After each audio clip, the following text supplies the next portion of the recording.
मोहम्मद रफियाता जी, आप ही से मैं स्टार्ट करना चाहती हूं कि आपकी पार्टी का स्टैंड इस पर क्या है? वन नेशन वन इलेक्शन से दिक्कत क्या है? लेकिन मैं माफी के साथ आपको रोक रही हूँ, जरा एक बार ये भी सुन लेते हैं कि जो इंडिया के तमाम जो चेहरे हैं उसमें मल्लिकार्जुन खड़गे हो, नीतीश कुमार हो, अरविंद केजरीवाल हो, लालू प्रसाद यादव हो, क्या कुछ कह रहे हैं आप, उसके बाद जवाब दीजिएगा मोहम्मद रफियाता।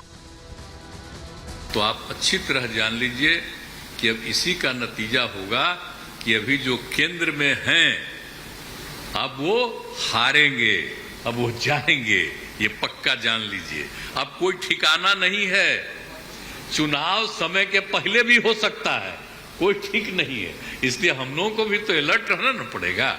इससे ज्यादा अहंकारी सरकार आज तक कभी नहीं हुई और ये लोग अपने आप को भगवान से भी बड़ा समझने लग गए हैं और जब कोई आदमी अपने आप को भगवान से बड़ा समझने लगता है तो फिर उसका पतन भी जल्दी होता है। अब सबको लगने लगा है कि ये इंडिया अलायंस मोदी सरकार के आने वाले समय में मोदी सरकार के पतन का कारण बनने वाला है।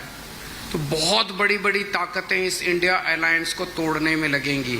हम सब एक हैं और एक होकर के हम लोग इस लड़ाई को लड़ रहे हैं।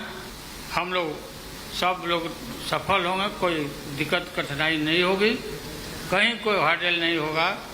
अपना कुछ नुकसान करके भी हम लोग इंडिया को, ये संघ है, हम लोग जिताएंगे और मोदी को हटाएंगे और देश को बचाएंगे। वो डराने की कोशिश करते हैं, हम डरेंगे नहीं, ये हमारा वायदा है और हम हमेशा लड़ते रहेंगे और जीतते रहेंगे। मोहम्मद रफियाता जी, क्विक रिएक्शन आपका वन नेशन वन इलेक्शन पर। इससे नुकसान क्या, इससे आप बताइए फायदा क्या है देश को मिलेगा क्या इससे?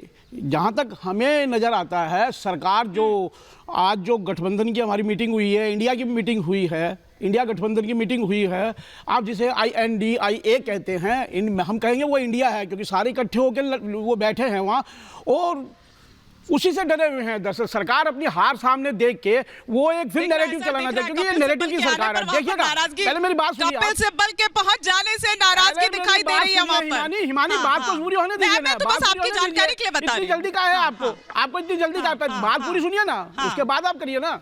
जो देखिए, ये इससे डरी हुई है सरकार क्योंकि इनको सामने दिख रहा है कि हम हारेंगे। ये सरकार एक नैरेटिव की सरकार है। पिछले 9-9.5 सालों में सरकार ने नैरेटिव चलाने की कोशिश की है। एक नैरेटिव चलाते हैं वो पुराना हो जाता है, दूसरा नैरेटिव चलाते हैं फिर पुराना हो जाता है। पहले हिंदू मुस्लिम का नैरेटिव चलाया, कई बार हिंदू मुस्लिम का नैरेटिव चलाया, फिर किसानों का जो मुद्दा आया उस पर वो चलते रहे।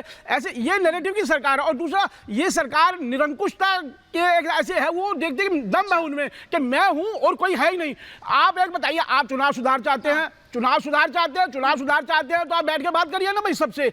आप चुनाव सुधार करते, आप कहते हैं हम बिल लेके आएंगे, किस चीज का बिल लेके आएंगे? आपने पार्टियों से बात करी है? आप आमराय बना रहे हैं, किसी भी चीज पे आमराय बनानी पड़ती है ना। और फिर ये देश भिन्नताओं का देश है, ये मत भिन्नताओं का देश है, ये क्षेत्र इतने जो रीजन है हमारे यहाँ, इतने राज्य हैं, हर राज्यों की अपनी समस्याएं हैं, हर राज्यों के अपने जो दिक्कतें। मोहम्मद रफियाता जी, अभी तो सिर्फ कमेटी बनी है सर, यही तो कहा जा रहा है कि इतना हो हल्ला काहे मचा रहे हैं?